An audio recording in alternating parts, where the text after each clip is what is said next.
Greetings, my sports to the bone family. Back at it with another one. Yes, my viewers and subscribers. So, couple of things I want to talk to you guys about before our live show later on this evening. Just a quick reminder that we are going to be live this evening, right? So, we are starting at 6 p.m. where I am at. That will make it around about 5 p.m. in Jamaica time. So, yeah, just make sure you get everything done. There are quite a few things to talk about. West Indies losing the series to South Africa. West Indies preparing for to take on South Africa in the ODI and T20 series. So, you're going to want to check that out later on this evening, around about 6 p.m. So, if you are here in the States, that would make it 6 p.m. your time. Over there in Jamaica, we're talking about 5 p.m. All right? Yeah, man. So make sure you eat all the Sunday dinner and get yourselves ready. All right. So let us go down into this video now, my viewers and subscribers. After watching some football today, I was doing some reading and I came across an interview that was done by our interim coach, Andre Coley. I actually saw this on the ESPN Cricket Info website. And he was talking about West Indies needing balance. You understand? And talking about how they are planning for the next year. But here these people are easy at all. So I'm going to go through that interview. Plus I'm also going to talk a little bit about, a couple of things that we would have noticed throughout the test series.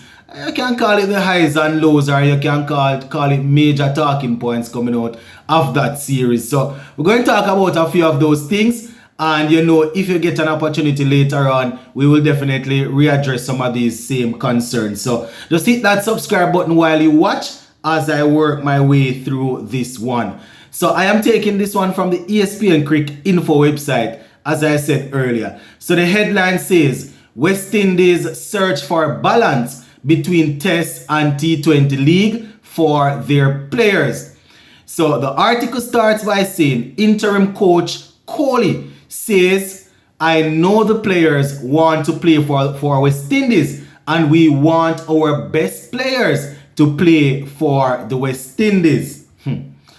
I tell you, let me just go down into some more. So this is what he had to say, and I quote, there's no doubt that playing international cricket helps to develop your level of the game. Right? He went on to say white ball cricket may be the big money earned, but if you really look at the players who are very good at both red and white balls, they would have had good grounding in Test cricket. And I agree. This is something that we have spoken about on quite a few occasions on this platform. The likes of Chris Gayle, Brendan McCullum, A.B. de Villiers, the Virat Kohli. We see people like Steve Smith doing it good these days in T20 cricket. All of these guys would have achieved quite a few, where red ball cricket is concerned. So I definitely agree where that is concerned. He went on to say it's important for us to find that balance. I know the players want to play for the West Indies and we want our best players to play for the West Indies. But the balance is important.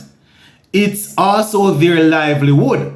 If we can, over the next 12 months, plan out with the members of the different squads how we can best manage to keep everyone as fresh as possible.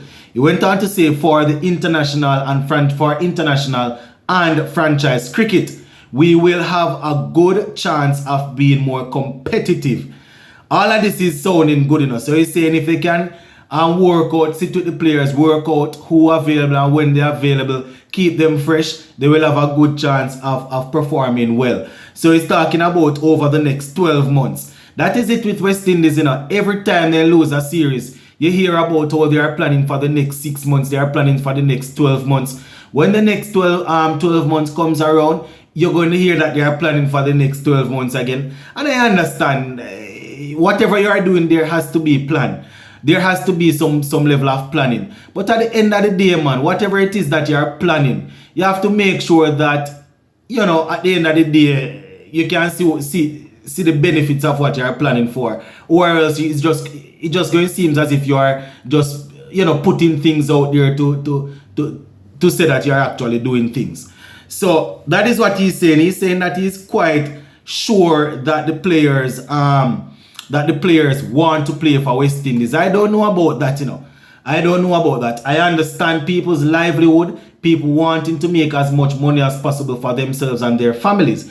I can understand that. But at the end of the day, you know, we still need to see some sort of balance, as he's saying. My only problem with this statement is that I am not too sure if they actually want to play for us. You know, people want to play cricket, yes, but they're being paid and compensated well. So I'm not too sure if the passion that fans are expecting them to show, if the players still have that level of passion. I am thinking that some of these guys want to walk in and out when they please. When the World Cup comes around, these guys want the selectors to drop everybody that, you know, would have been committed throughout the years leading up to the World Cup. Drop all of them and call for these so-called franchise superstars.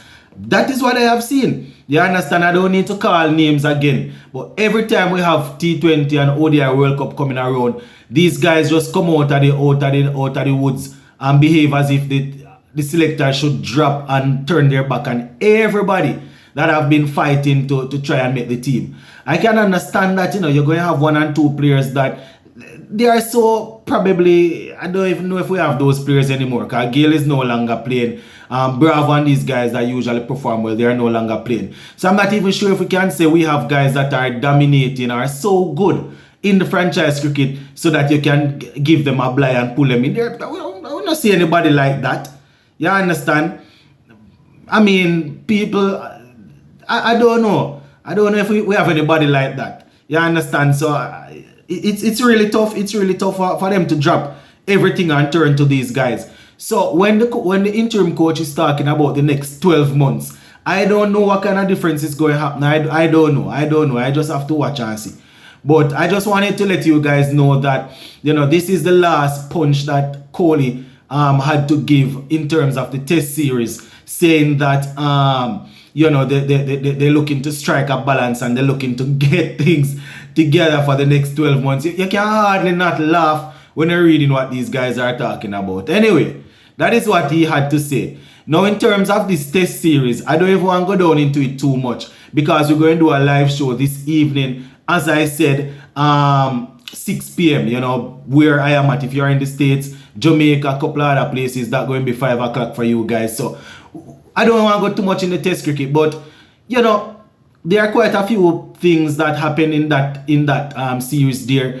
Goes to show that the batting, once again, we need specialist batsmen. And every time we say specialist batsmen, we have to then look again and say, boy, it's probably a case where the tournament that you are selecting the players from, which is a 4-day regional tournament, it's probably a case where the all-rounders are outperforming the so-called specialist batsmen. So we don't even know what to say, my viewers and subscribers. But you know, the batting was horrible. The batting was horrible where this series is concerned. So we're going to talk about those couple of things in the live show later on. So just make sure you come on over and tell a friend to tell a friend. So we're going to take a look at this test series. Big up on yourself.